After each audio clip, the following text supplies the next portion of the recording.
Ladies and gentlemen, esteemed guests, distinguished scholars, dear students, it is with great honor and privilege that we gathered here today for a momentous occasion, the inauguration of NAMEC Center, the Asian Nomadic Culture, Mobility and Environmental Study Center, Mongolian Culture Center of the University of Florence and the University of Parma.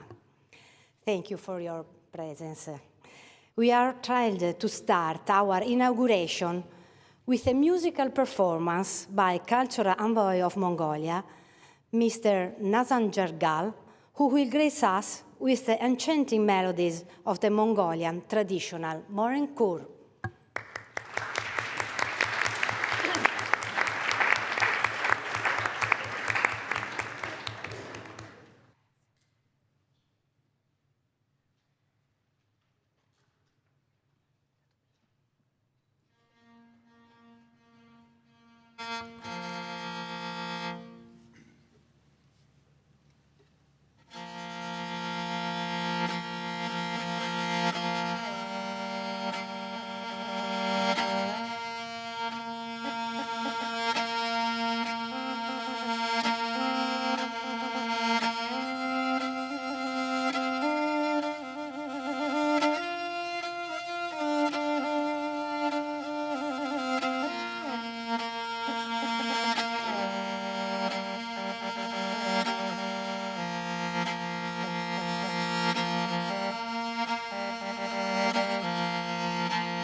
Thank you so much, Culture Envoy of Mongolia, Mr.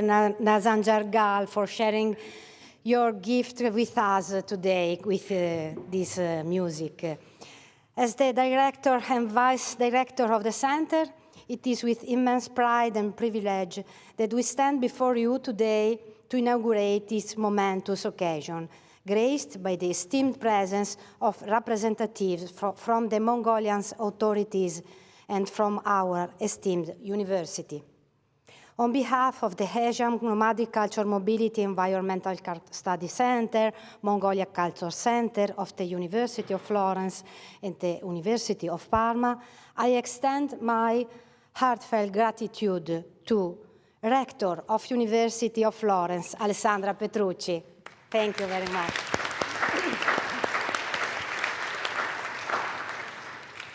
The Ambassador Extraordinary and Plenipotentiary of Mongolia to the Italian Republic, Her Excellencies Narantuk Galang Tserendorji.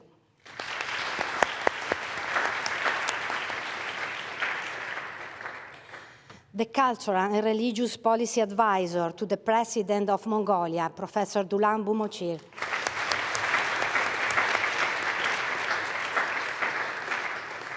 The Vice Rector for International Relations of Parma University, Maria Cecilia Mancini. The Vice Rector for International Relations and Mobility of Florence University, Giorgia Giovannetti.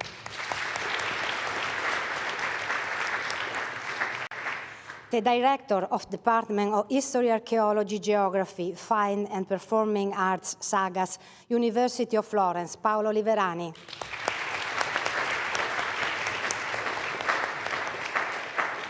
The Director of Department of Humanities, Social Science and Cultural Industries, University of Parma, Massimo Magnani.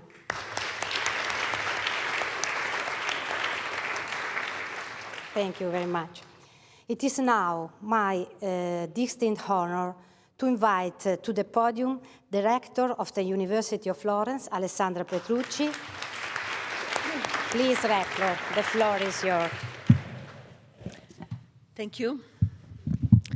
Thank you. Good morning, everyone, and welcome to this place that for us is very special. Welcome to our guest, to our distinguished guest. And I want to say welcome to the ambassador, to the keynote speaker, to our kind friend from Parma, and thank you again to the Professor Breda and Tosi Cambini. Thank you so much. So it's an honor for me, again, to welcome everybody. Today is a special day because Mongolia is even closer to Italy. So thanks to the foundation of the Interuniversitario Research Center, Asian Nomadic Culture, Mobility and Environment Study Center, Mongolian Cultural Center. Now we are so close. Already on February 6th, the Italian ambassador to Mongolia and the Minister of Culture met to discuss the cultural relations between the two countries. During this meeting, the upcoming inauguration of the two Mongolian cultural centers at the University of Florence and Parma was shared, which will play a key role in promoting Mongolian tradition and culture, not only in Italy, but from my point of view, also throughout Europe. The ambassador had highlighted the importance of culture in bilateral relations, expressing her intention to intensify the development of relations in this area. The collaboration agreements between Italy and Mongolia are numerous and detailed. Just think about the economic aspects, but not only. It's very interesting to open also other perspectives. And for instance, in the environmental field, in the energy, in the forestry sector, and in the waste management. With the foundation of this center, the relations between the two countries involve cultural aspects, creating opportunities for discussion to strengthen political, economical, and cultural relations between Italy and Mongolia. I therefore thank you, our guest. And again, let me thank Professor Nadia Breda and Professor Tosita Gambini to work for promote this initiative. So I wish you a pleasant stay in Florence and start at increasing fruitful relationships. Thank you.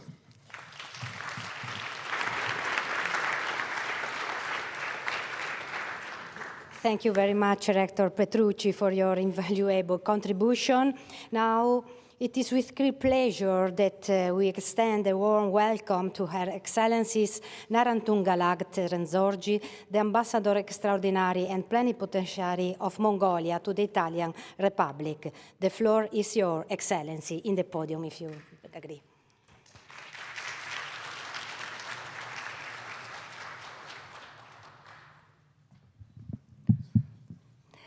Dear Ms. Alessandra Petrucci, Rector of the amazing University of Florence, historical University of Florence, and dear Ms. Maria Cecilia Mancini, Vice Rector of the External Cooperation at the University of Parma, and dear Ms. Giorgia Giovannetti, Vice Rector of the External Cooperation at the University of Florence, dear Ms. Paola Liverani, Director of the School of History, Archaeology, Geography, Visual Arts, and Performing Arts, University of Florence. Dear Mr. Massimo Manani, Director of the School of Humanities, Social and Cultural Production, University of Parma. Dear scientists, professors, students, researchers, scholars, ladies and gentlemen, good morning to all of you. First of all, I would like to express my sincere gratitude to the rectors of the University of Florence and the University of Parma. And I would like to express a special thanks to our dear Professor Nadia Breda, Professor from the University of Florence, and Sabrina Tosi Gambini from the University of Parma. And all the management and the staff of the both universities for their great support and efforts in establishing the Mongolian Cultural Center at the University of Florence and at the University of Parma. I want to note that their efforts and support enable scholars, researchers, and students at these schools to access invaluable resources for studying Mongolian history and culture.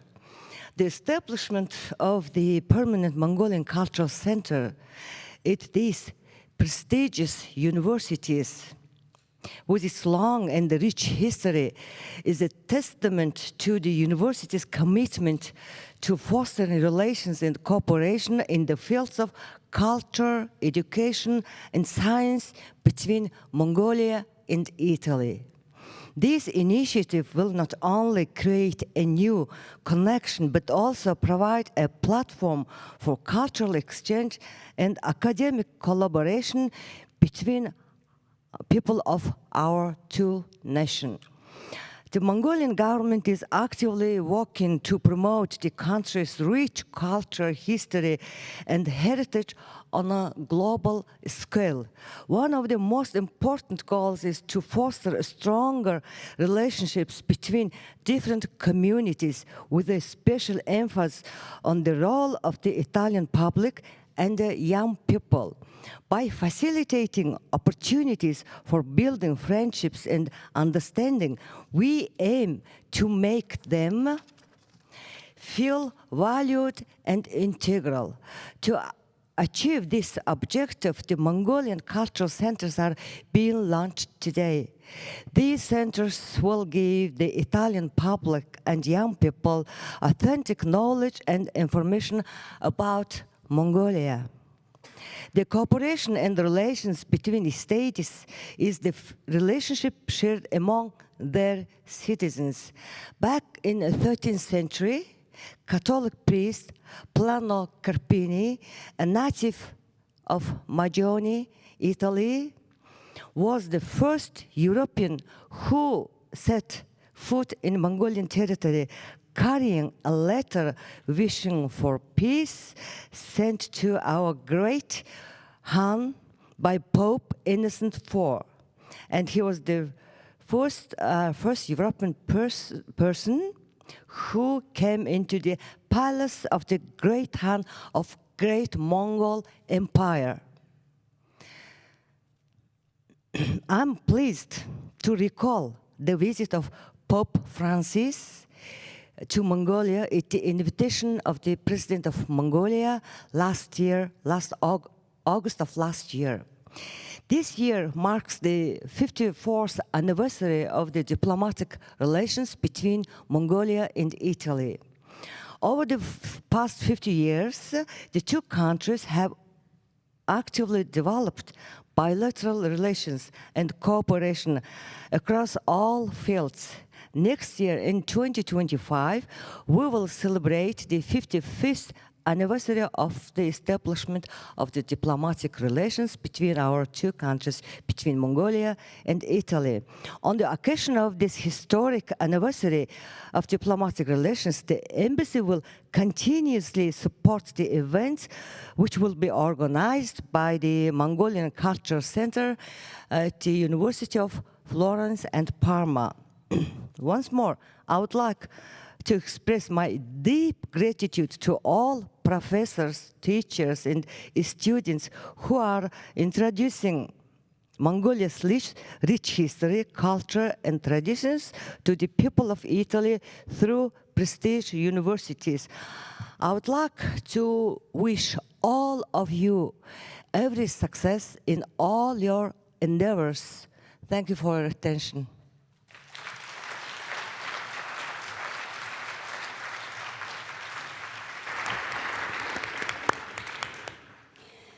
Thank you for your remarks, Excellency, for your inspiring words and for your dedication to strengthening the bond between our nation. Now, I would like to invite the Vice Rector for International Relations of Parma University, Maria Cecilia Mancini. Thank you. Good morning, everyone. Your Excellency, Ambassador of Mongolia, esteemed cultural advisor of the President of Mongolia, I want to thank you for being here today at this important event. So thank you very much. And esteemed rector and esteemed vice rector and head of the department of the University of Florence, well, I would like to express my gratitude for your warm welcome. I would also like to thank my colleagues of the University of Parma who contributed to this wonderful initiative. So thank you all. It is an honor and a pleasure to be here on behalf of our rector of the University of Parma, Professor Paolo Martelli. The University of Parma boasts 1,000 years of history and tradition, while being firmly oriented towards the future. It is an academic community of 33,000 students today and nearly 2,000 researcher, professor, and technical staff, administration staff. It is a multidisciplinary university offering a comprehensive range of courses. These include 49 bachelor courses, 49 master courses, and 7 single-cycle degree courses. And of course, some PhD schools and other after graduation postdoctoral programs. The University of Parma is dedicated to enhancing its international dimension through partnerships with universities, but also other European and international institutions. All this is aimed at fostering teaching, research, and public engagement. In 2023, the University of Parma had 12 international courses, over 30 double degrees, 40 visiting professors from all over the world, 150 mobility exchange agreements with non-European countries, over 800 agreements, exchange mobility agreements with European countries. I would also like to mention the EU-Green Alliance. We are now part of the EU-Green Alliance, which is a transnational coalition, let's say, among 9 universities of Europe, from France to Spain, Portugal, Germany, Romania, Poland, Sweden, and Ireland. And this alliance is dedicated to establishing a European framework for higher education with a strong emphasis on sustainability. Sustainability across various aspects, including teaching, research, public engagement, internationalization, of course, and sustainability for student life. I think that environmental, social, and economic sustainability is the key word. I believe that this center, the Mongolian Cultural Center, can significantly contribute to this cause. And there's a pressing need to enhance understanding and dialogue among cultures and civilizations. To this end, research on nomadic cultures, civilizations, ethics, and morality of nomads, environment, and climate change and mobility are all topics to be highly encouraged. I extend, therefore, my best wishes to all scholars who intend to engage in these studies. We have high expectations from this center, an increasing body of knowledge, of course, on these topics, and the promotion of Mongolian culture in Italy. The organizing of events, public meetings, and seminars. The strengthening of the collaboration of Italian scholars with international networks. The participation on international projects with Mongolia and other countries in the Asian region. Facilitating exchanging of teachers and students for educational experiences and research fields among Italy, Mongolia, and countries in the surrounding areas.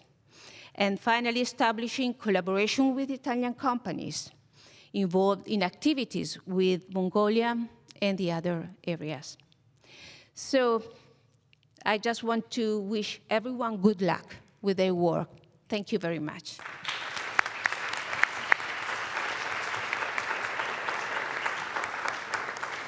Thank you.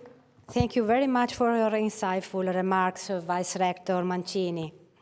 Now I would like to invite Cultural and Religious Policy Advisor to the President of Mongolia, Bumochir Dulam. The floor is yours.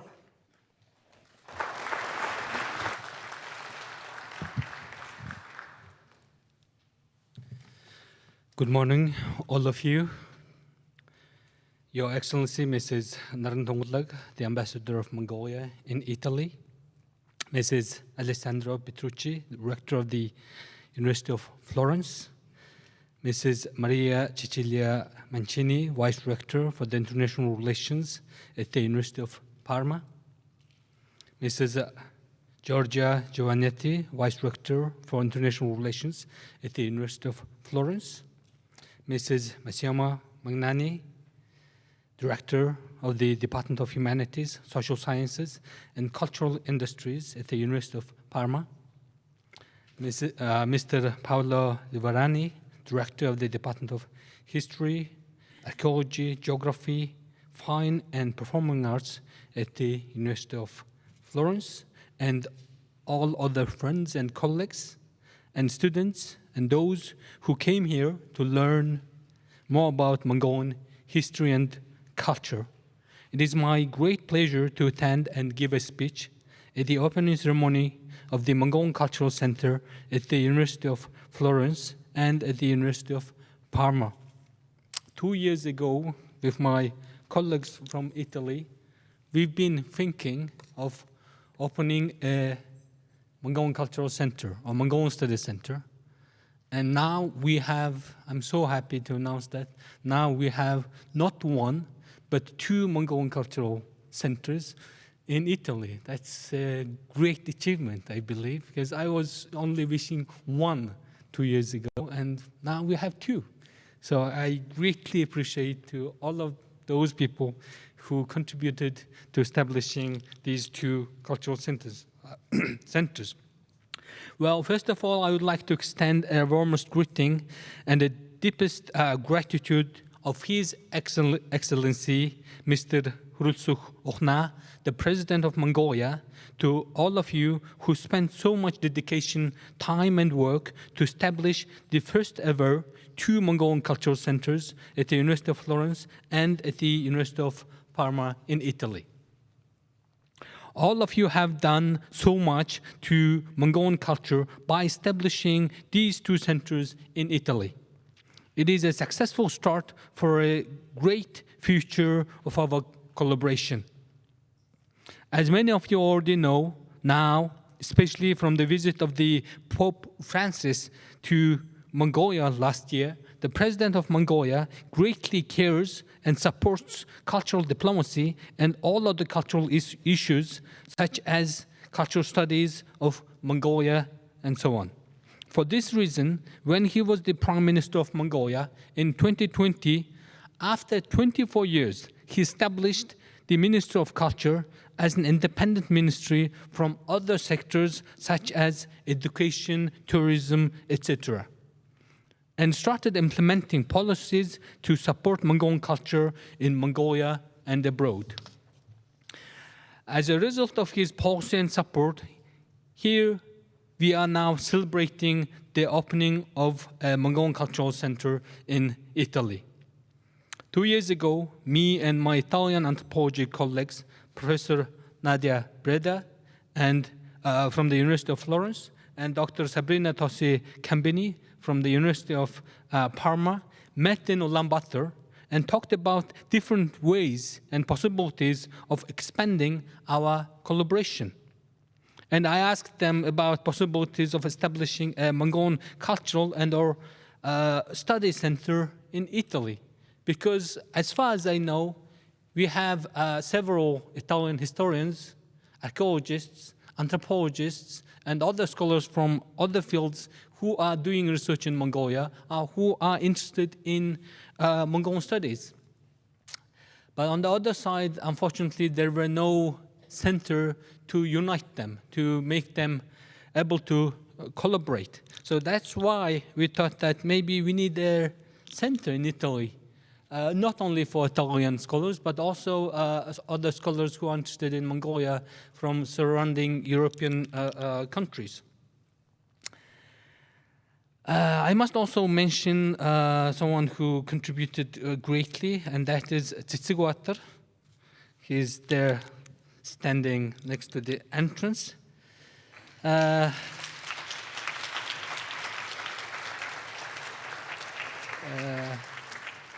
Well, he's very humble, so you might not recognize him as someone who contributed a lot. And I'm also very happy to announce that he is a graduate of the University of Florence, and he's a student of these 2 scholars. And he's the person who set up us together and to start discussing this establishment. So I would like to really mention him and thank him for making all of these things happen.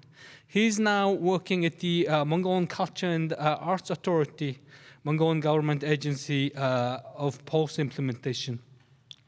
So I must have to mention that it was kind of a dream, really. We didn't know that it would happen in such a, I wouldn't say it's a very long time to establish such centers. 2 years, maybe it sounds like long for many of you, but it's actually not long for the collaboration of two governments. It takes lots of paperwork, lots of effort, and finally we are here. Also, I must thank Ms. Namin Chimbat, the Minister of Culture, and Mrs. Muhtul, the Director of the Mongolian Culture and Arts Authority, for making this happen. And they've been contributing a lot.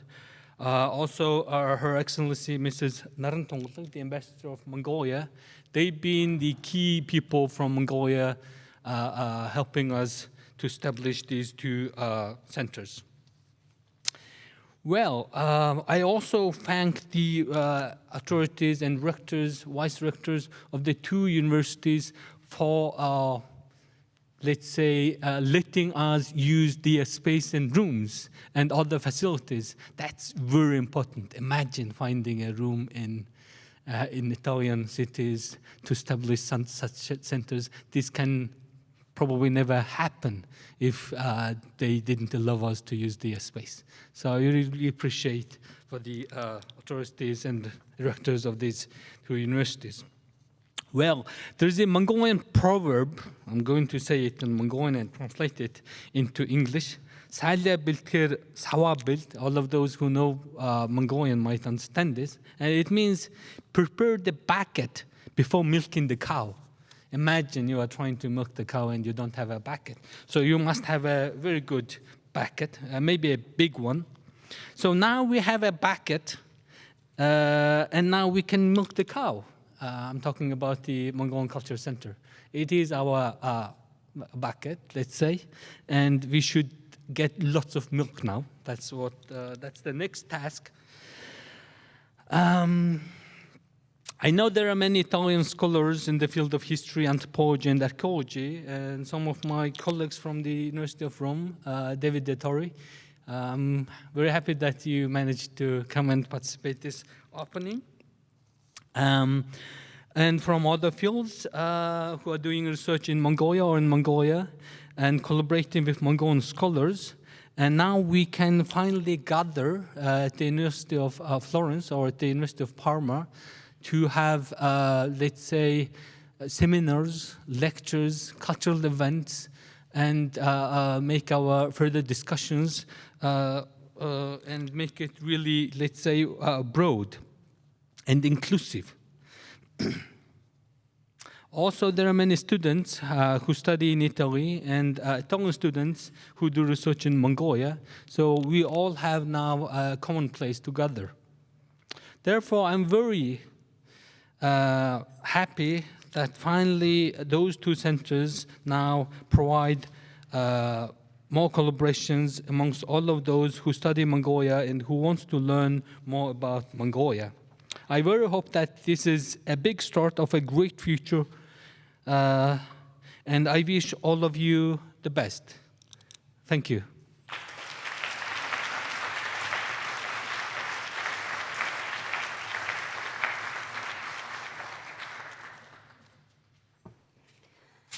Our appreciation, our sincere appreciation for your insightful remarks, Dulan Bumocir. Thank you once again.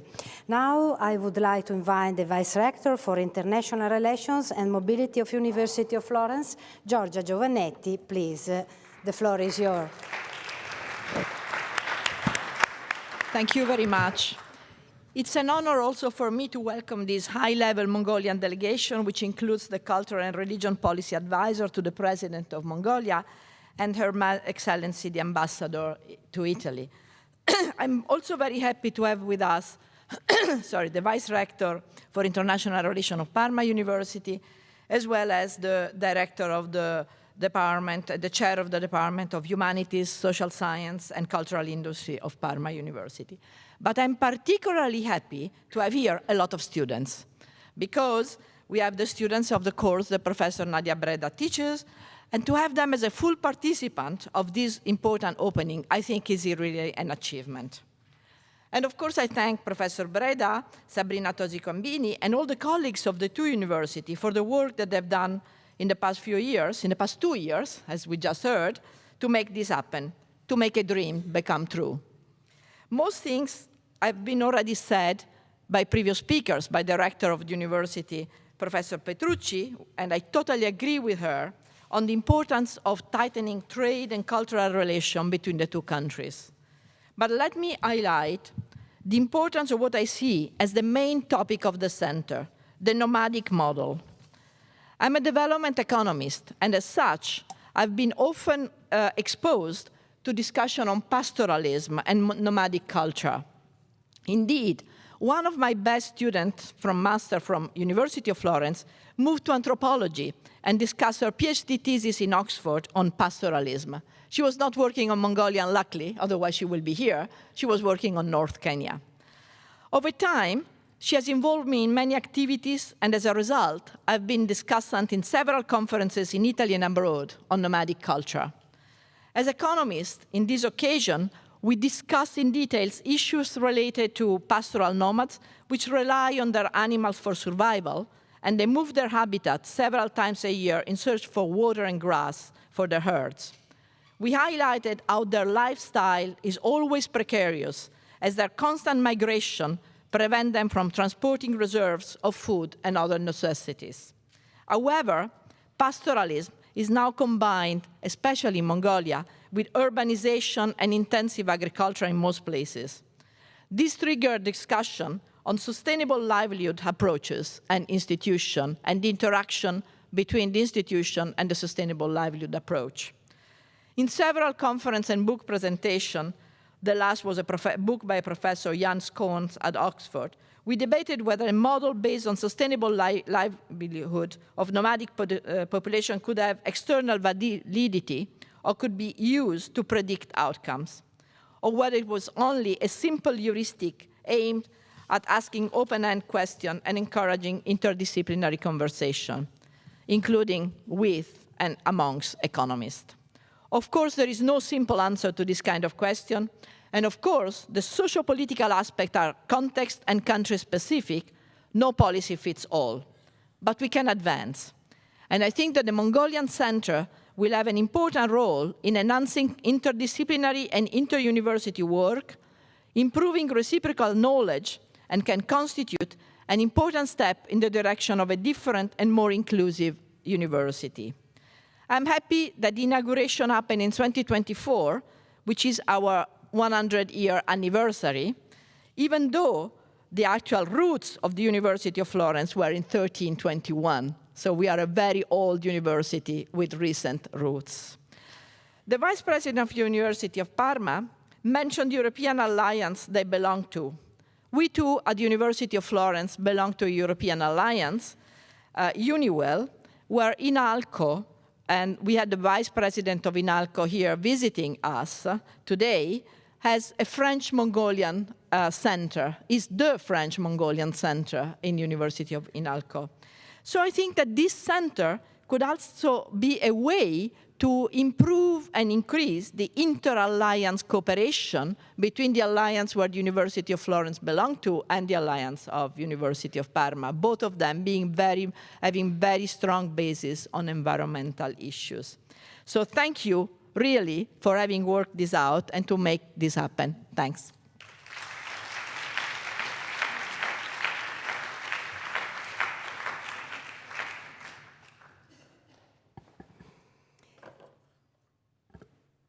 Thank you very much for your remarks, Vice Director Giovannetti.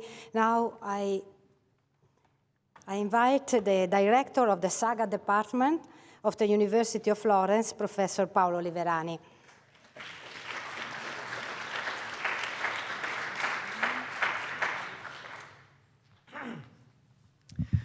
Thank you very much. I'm very happy and proud for hosting this for this occasion where the University of Florence hosts this opening of this center, this cultural center, with so a high delegation from Mongolia. I'm extremely honored from this. And I'm happy because this is an occasion where we can show one of the very important missions of the university. University, of course, have to research, to teach, but one of the most needed mission is also to build connections and bridges among cultures and different countries.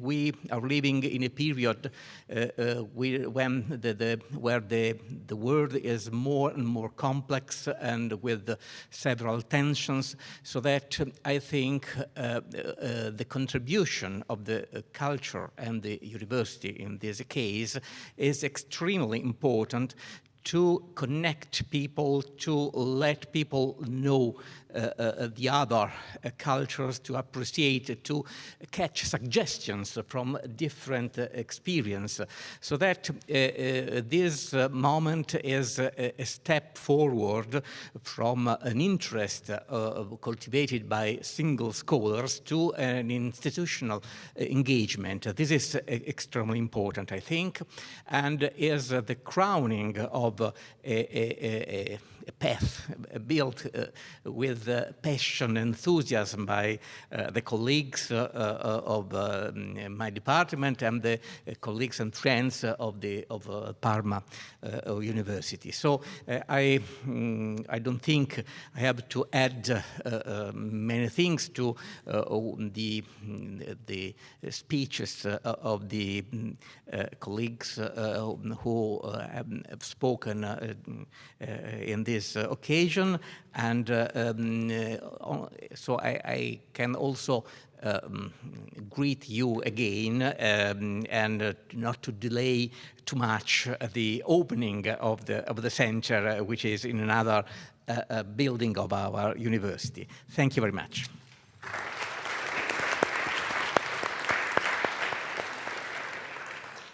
Professor Liverani is the director of my department, so I would like to thank you very much and for your special support to our center, Professor Liverani.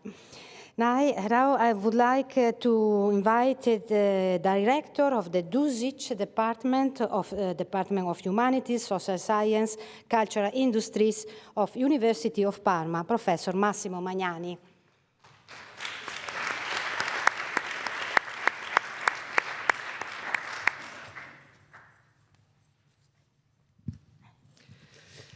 Good morning, everyone. I'm very pleased to bring the institutional greeting of the Department of Humanities, Social Sciences and Cultural Industries of the University of Parma to the inauguration of the Interuniversity Research Center, Nomadic, established between the University of Florence and the University of Parma. I thank the University of Florence and the Department of History, Archaeology, Geography, Fine and Performing Arts, the administrative and physical headquarters of the center, for the splendid organization of this day. I greet all the authorities. First of all, the Ambassador of Mongolia in Rome, Her Excellency Narantungalag Terentori, and then the keynote speaker and advisor of the President of Mongolia, Dulam Bumochir. Then our guests, the rector of the University of Florence, who hosts us in this prestigious Aula Magna, Professor Alessandra Petrucci, the Vice Rector for Internationalization of the University of Florence, Professor Giorgio Giovannetti, finally Paolo Liverani, Director of the Department of History, Archaeology, Geography, Fine and Performing Arts.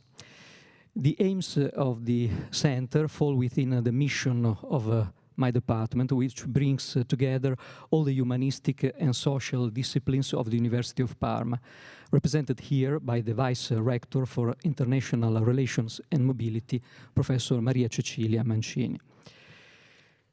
The department supports the activity of the center through our two anthropology professors, Sabrina Tosi Cambini, proponent of the agreement and vice director of the center, and Martina Giuffre, to whom we owe the stable introduction of anthropology into the study and research programs of our university. Then other colleagues collaborate with the center as part of the scientific board. Marco Sociology, Gandolfi, History of the Theatre, and Davide Papotti, Geography. The department shares and supports the center's mission to attract all scholars in Italy who deal with Mongolia and territories in the Asian area, nomadism, mobility, and climate change, according to an inter-transdisciplinary perspective from a collaborative standpoint. Therefore, to produce a set of knowledge relating to the nomadic cultures and civilizations, ethics and morality, nomads, environment and climate change, then mobility. In the end, to promote the cultures of Mongolia and Italy and exchanges between the two countries, planning events, seminars, and public meetings. Finally, the department thanks again the advisor of the President of Mongolia and Her Excellencies, the Ambassador in Rome, for being here. I greet all the conveners again and thank you again for the warm welcome of the University of Florence.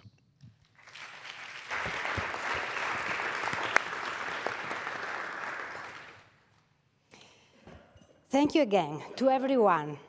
Now I invite the Vice Director of the NAMEC Center, Professor Sabrina Tosi Cambini, to introduce the important keynotes.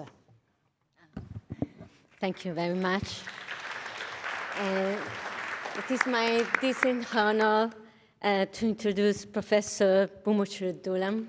Thank you very much.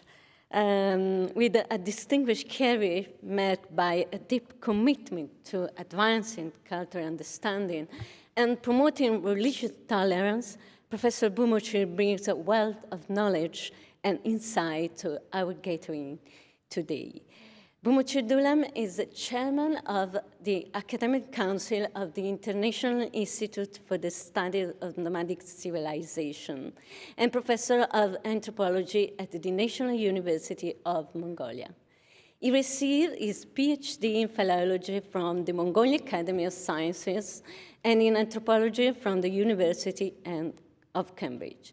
He conducted research on a wide range of topics, including shamanic practices and historic constructions of shamanism in Mongolia and Inner Mongolia.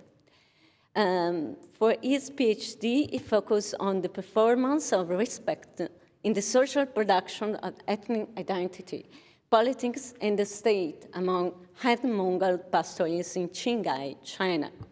More recently, he has explored the way environmental conservation and global politics have reshaped mobile pastoralism in Mongolia and China. Among his publications, the book The State, Popular Mobilization and Gold Mining in Mongolia, Shaping Neoliberal Policies. The title of his keynote lecture is The Issue of Academic Knowledge Production and Nomadic Civilization, Mongolian and Beyond. Thank you very much. Thank you very much for the lovely presentation about me. I will try to make it quick and easy. The issue of academic knowledge on nomadic civilization in Mongolia and beyond.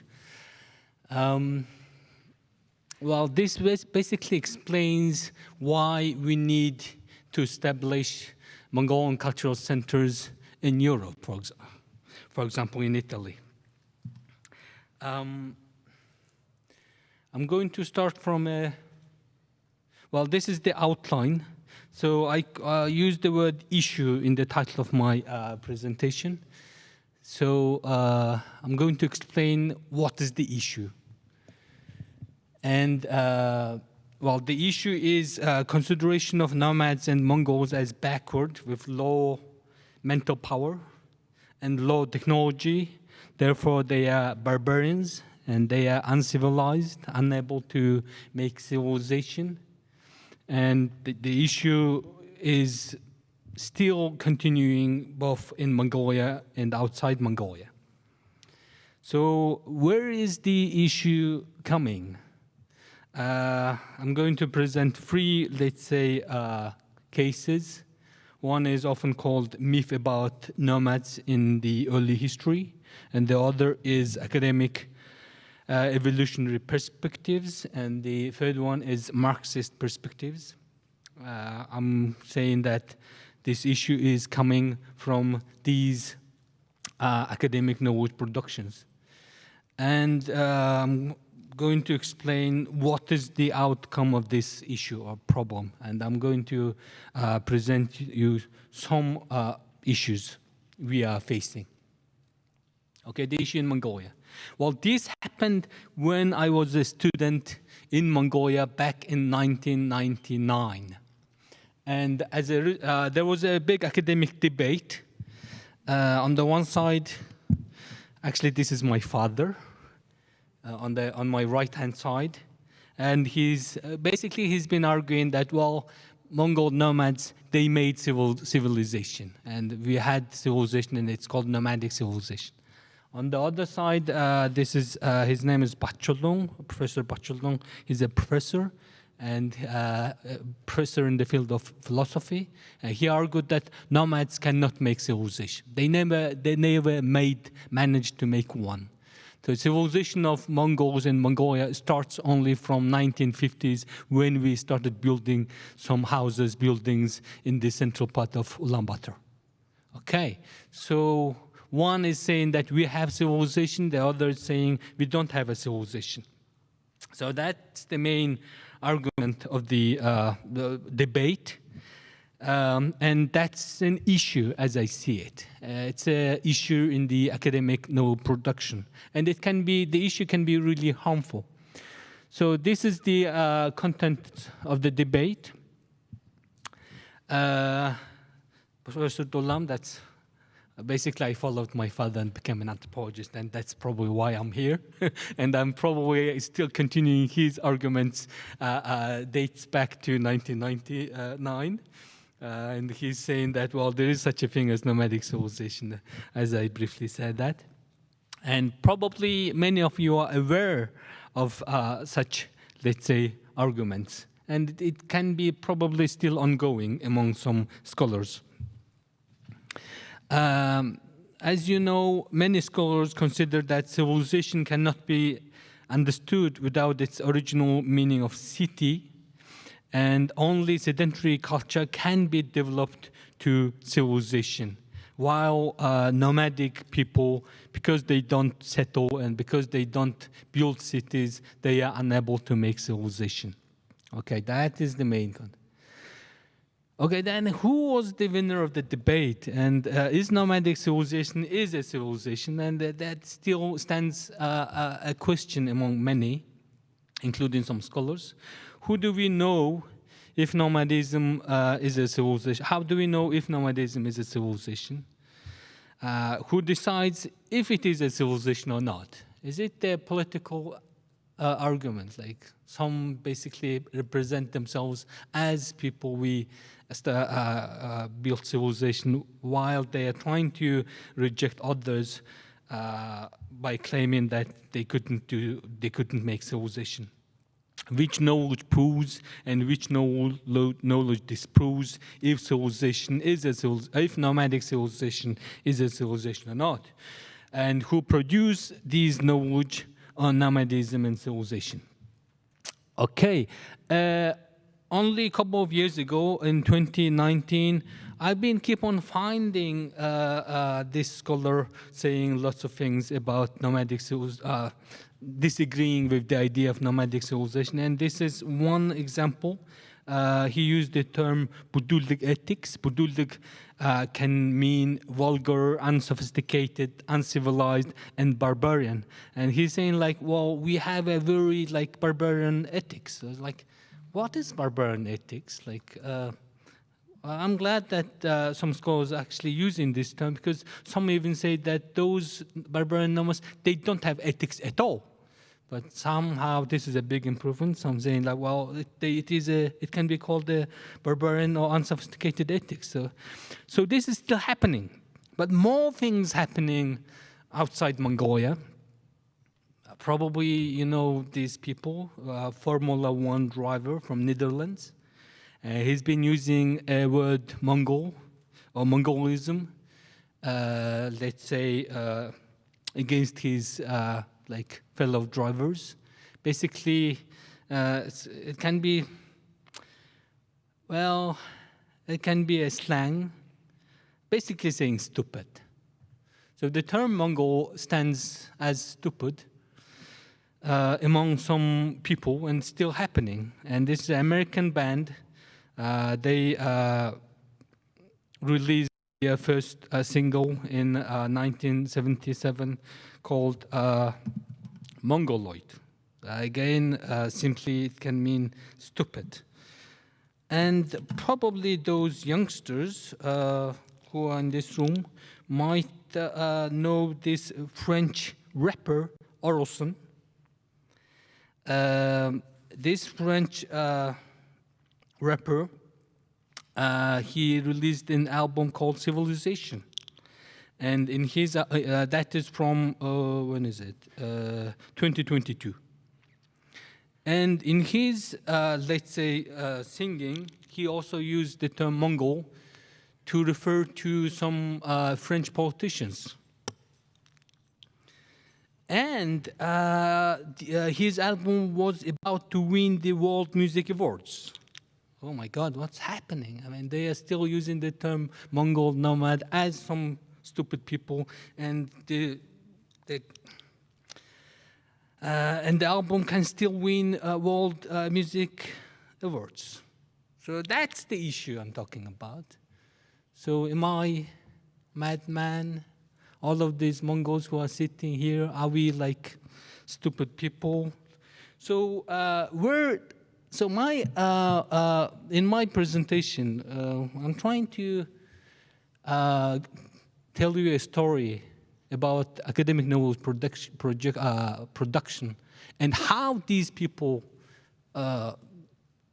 thinking Mongols in that way, and where this idea originally came from, including, I think some Mongols even using the word, no, not using the word Mongolism, but still regarding Mongols or nomads as being unadvanced, low technological, low mental power, etc., and etc., with some vulgar ethics, etc. So even Mongolians using it. It's like, it's a shame that this is happening.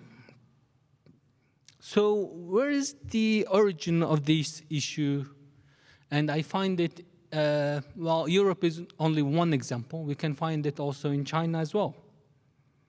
And some of you probably know the origin. I'm using this as a reference from Russian historian and anthropologist Anatoly Hazanov. He basically said that, well, there's a myth about nomads, which is true. And he listed those who created the myth.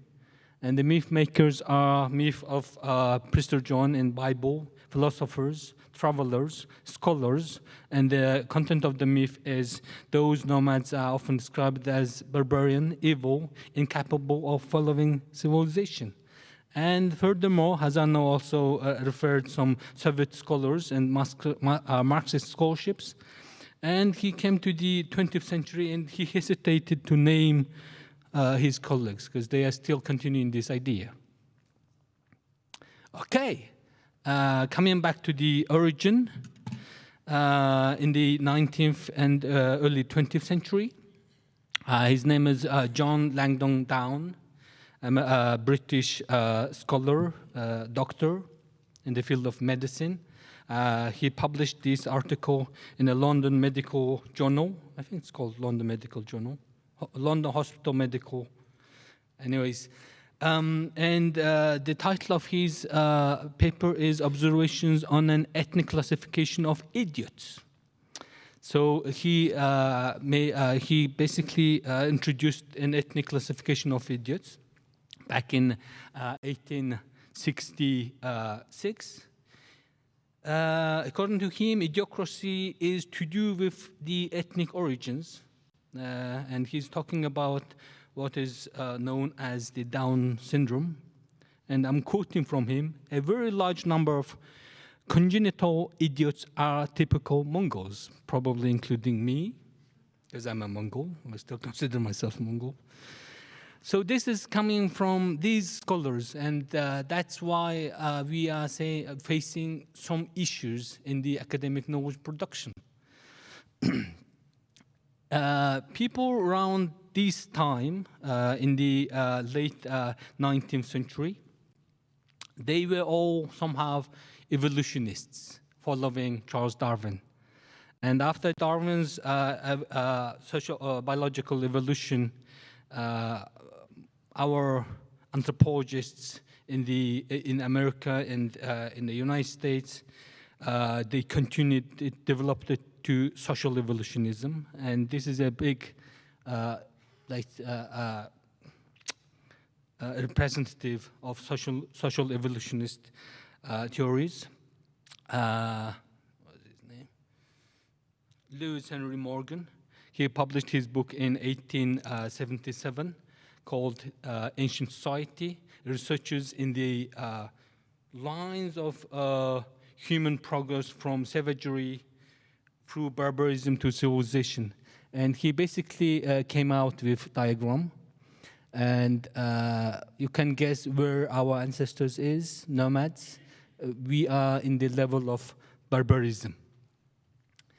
And he furthermore argued that those who are in savagery, in the level of savagery and barbarism, they are societas. And those who manage to build civilization, it can be called civitas. Savagery and barbarism, who are people who are there, they are kinship-based, and they can form this state, while those who reach civilization, they are territory-based, and they can build a state. So according to this theory, for example, Genghis Khan and his empire, according to this logic, it wasn't a state. And many scholars are debating around it. I can actually mention many scholars who've been using these social evolutionist traditions. For example, the famous Max Weber, he's been talking about traditional and modern societies. Basically, he's been talking something about the same. Francis Galton, he's often criticized for bringing scientific racism. He basically categorized people from A to G in terms of the mental power. Again, French anthropologist Lévi-Brul, in his book Primitive Mentality, published, I think it's first published function in French and then translated into English.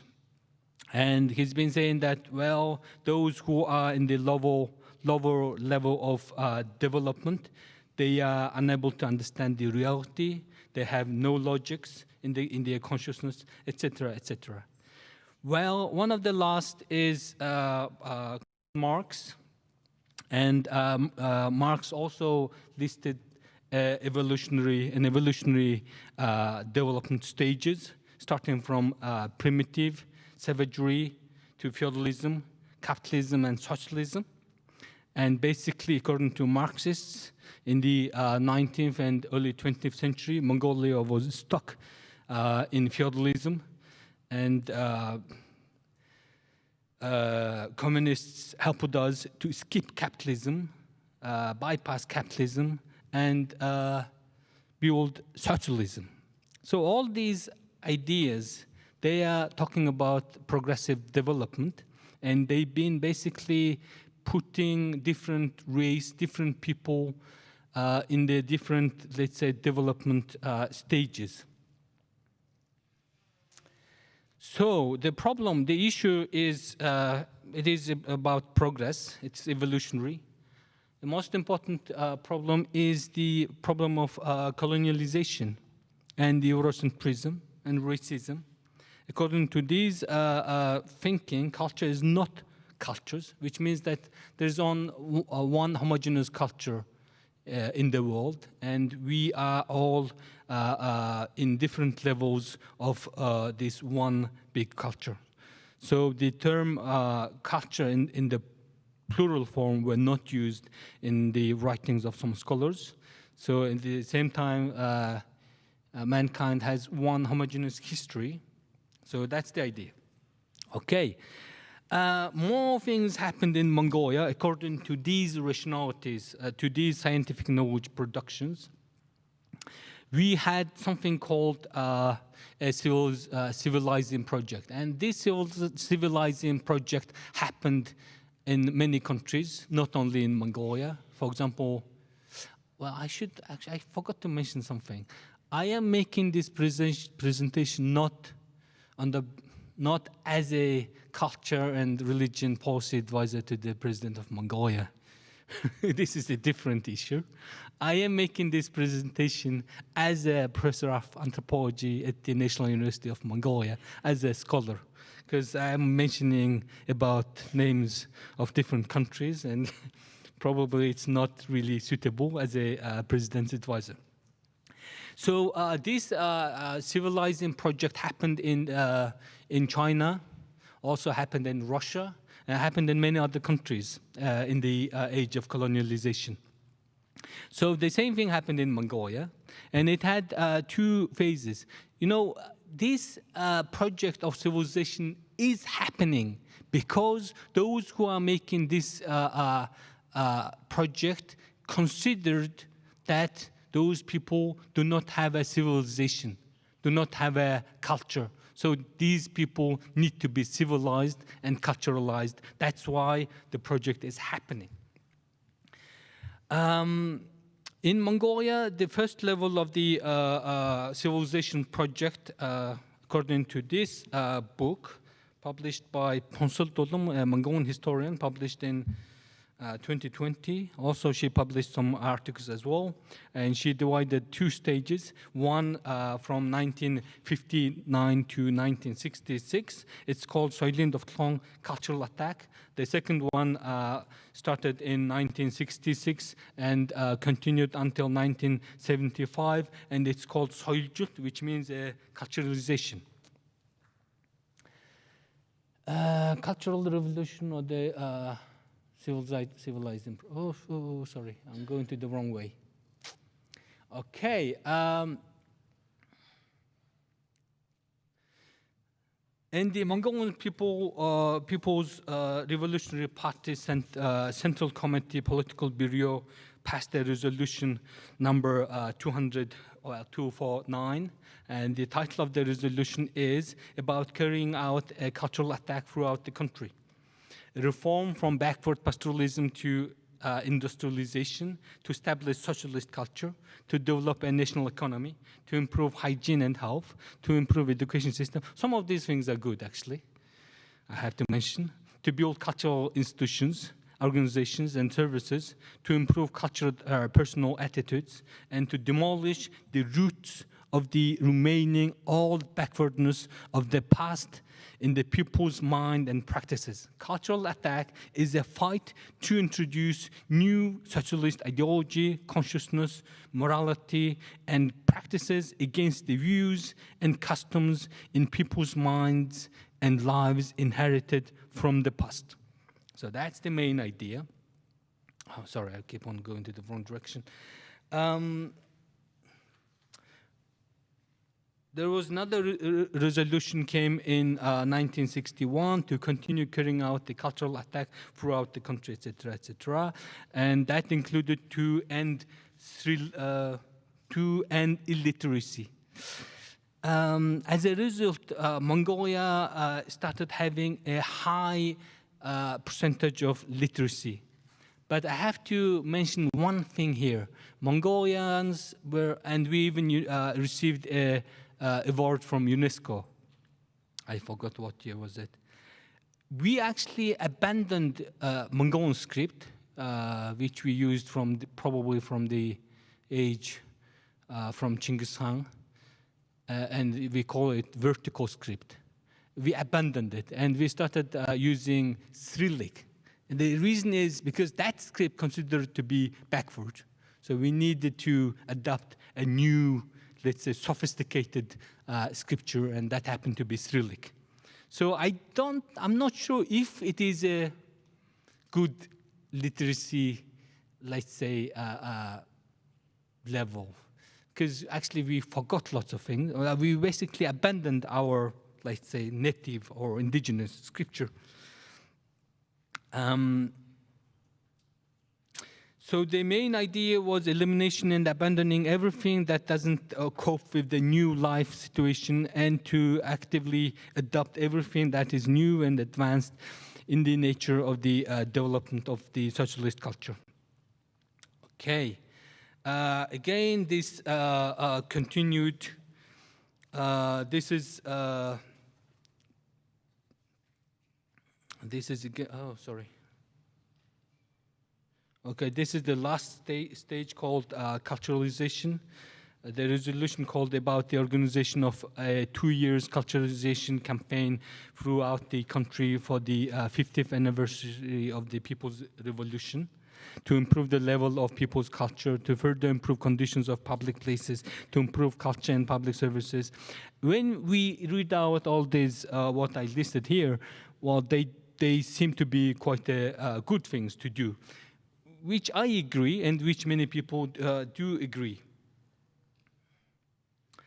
And then it goes on until 1975, revises achievements and malfunctions of chambers established to women to culturalize.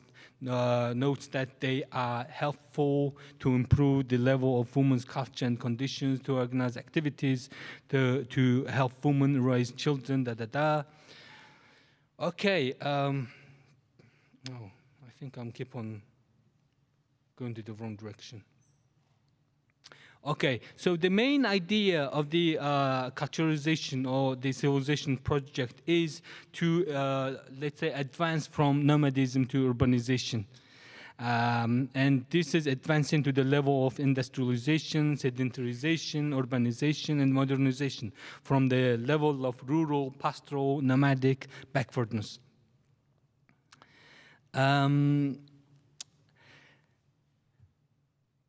A task to eliminate backwardness of the feudal and nomadic culture started from the 1921 revolution and lasted until 1959 by intensely collectivizing herds, liberated herders from their nomadic way of life, and turned shepherds into builders, if I may compare.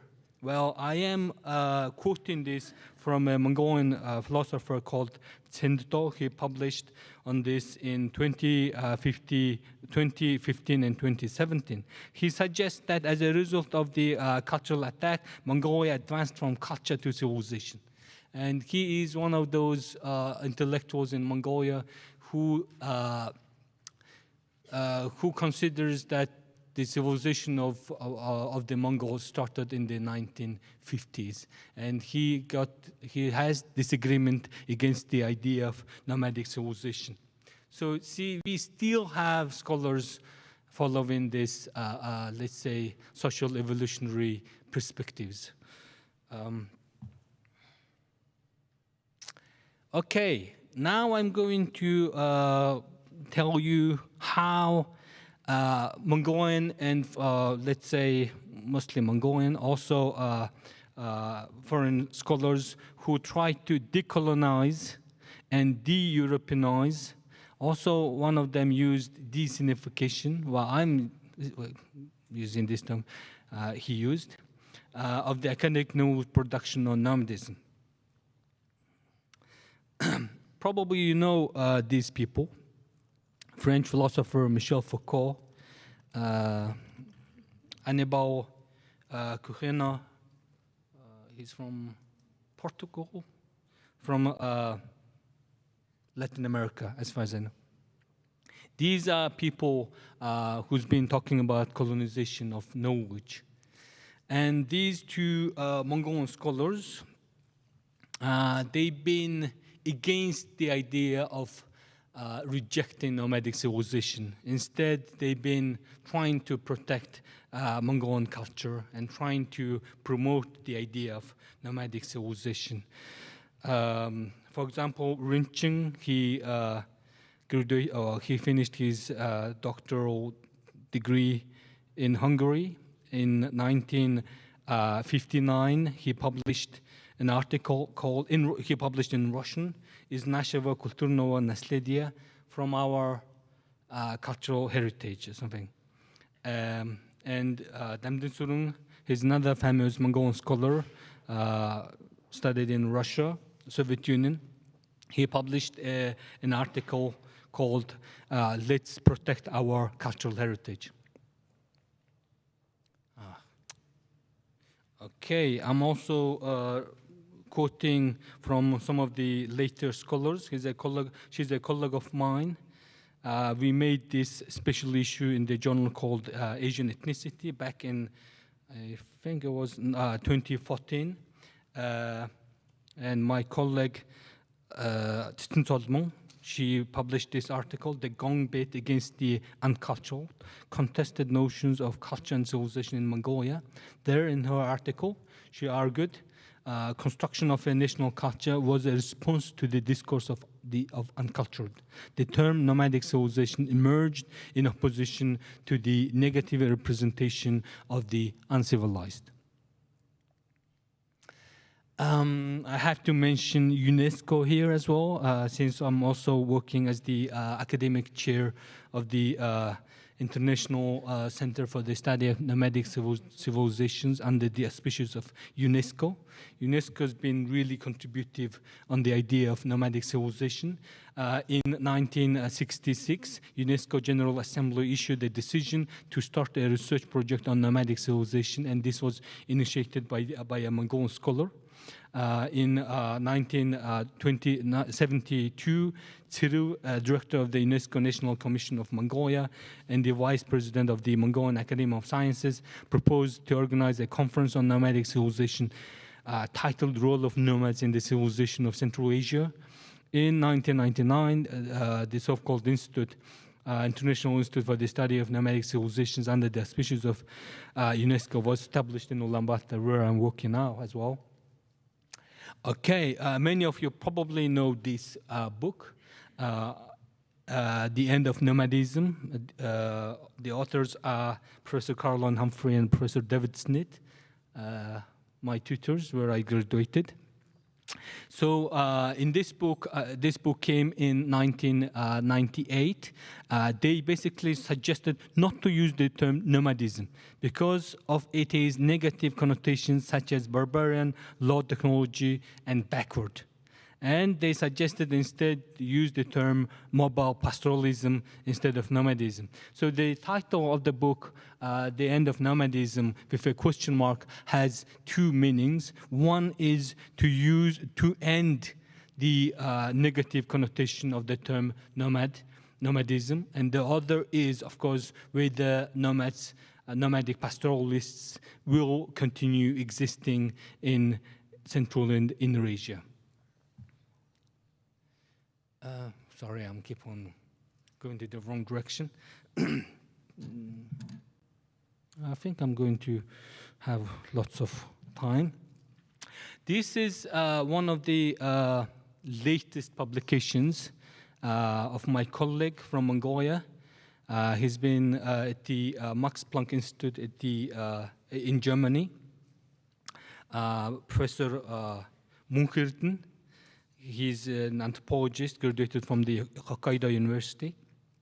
Last year he came with 2 book publications, and the first one is Nomadic, the Nomadic Leviathan, critique of the Sinocentric paradigm. So this is not only Eurocentric, this is also Sinocentric, according to him. So the Sinocentric paradigm, according to him, devised to legitimize the Republic of China's claim over Inner and Central Asia. It stems from the open door policy and Chinese nationalism. Basically, not only those European perspectives, but also some Chinese perspectives regard nomads as barbarian and unable to build civilization in the state.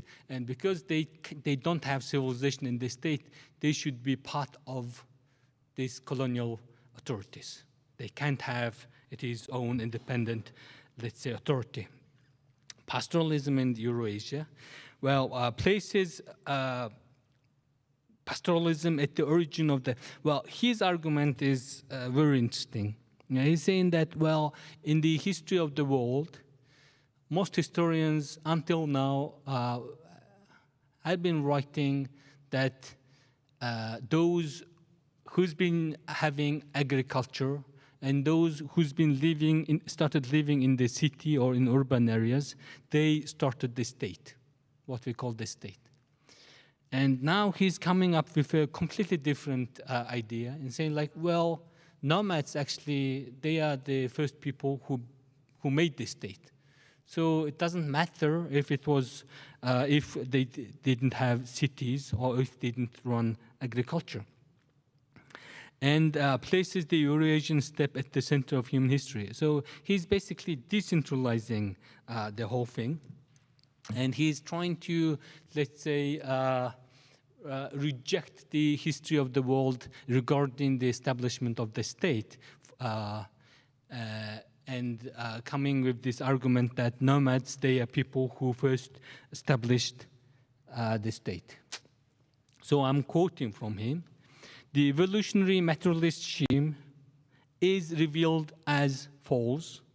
It wasn't the invention of agriculture, the growth of wealth and populations, or the rise of property and class differentiation that led to the state and determined the course of human history.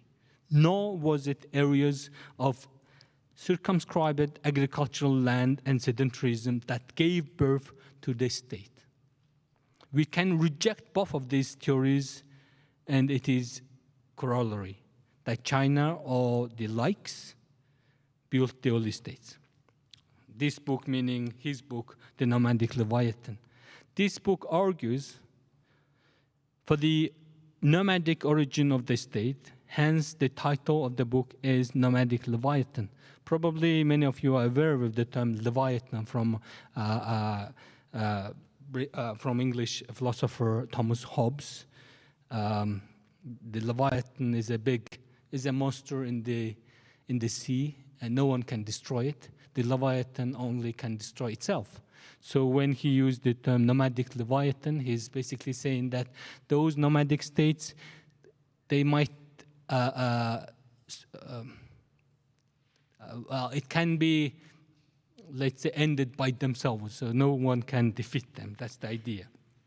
The book contends that it was the invention of extra-human transportation, such as the domestication of pastoral livestock, that led to inequality in the state. So basically, he is talking about mobility, because most of the historians who wrote the history of the world, they were suggesting that mobility was not helping to build the state. But unlike them, he is coming up with the ideas that no, actually mobility helped to start the state. So that is his main argument. So the reason why I'm using or I'm citing him is that the idea of civilization in the state is very, let's say, related. When they are civilized, they can have a state. So when he's talking about, when he argues that Mongol nomads, they built civilization, state, he's basically meaning that, well, that's civilization. Okay, I have some concluding remarks. I know I think I have to leave some time for you for questions. Okay, socialist evolutionist knowledge was the core of the civilizing project. So the so-called cultural revolution, cultural attack, and culturalization in Mongolia, moreover, I suppose that the Soviet socialist evolutionist knowledge was a colonial knowledge to occupy Mongolia under the rule of Soviet socialism, to justify the Soviets, basically. Colonial knowledge on nomadism didn't end after socialism, but it continued during post-socialism, and it is still relevant among some philosophers and some intellectuals in contemporary Mongolia. Although what is called the colonial knowledge was first produced in European scholars and colonial authorities in the 19th and 20th centuries, in its later stages in Mongolia, it was reproduced by some Mongolian authorities during socialism and by some scholars and intellectuals in the era of post-socialism. Although Mongolia doesn't have a history of being colonized, impacts of colonialism existed and still exists in a form of a academic knowledge production. I think I'm going to end here. Thank you for your attention.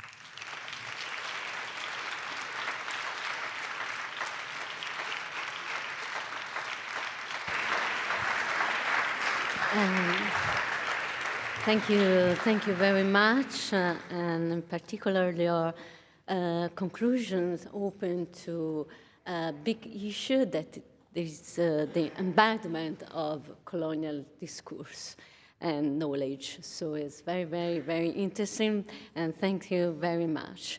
And now we cordially invite all of you to join us at the center in Via Gino Capponi 9 for the ribbon cutting ceremony. So thank you for your attention, and let's go to Via Gino.